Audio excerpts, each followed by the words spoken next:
Over the weekend, as the Cavs were getting belted by the Miami Heat in South Beach, well, there was another game going on in the NBA. The San Antonio Spurs and the Golden State Warriors.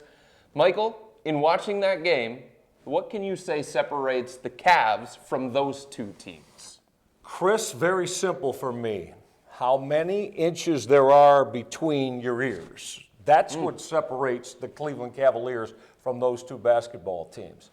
I'm beginning to really wonder whether this squad is got the toughness, that they have the fortitude to be, like the physical skills, obviously they're there, but I don't see this toughness on a consistent basis that I want to see, and the ability to go out and seize moments and play to win. We touched upon it a moment ago, but again, to me, I'm very, very concerned this team's not tough enough to win the title.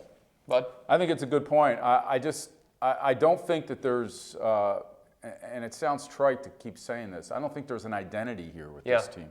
Both of those teams, you know what you're going to get. Every time you sit down in front of a TV and you turn those guys on, you know what kind of basketball you're going to see.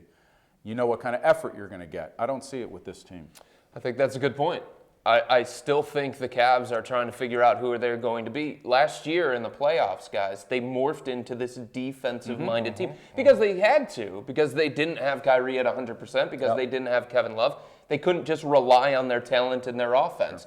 That's when the Cavs were at their best, with that identity on defense.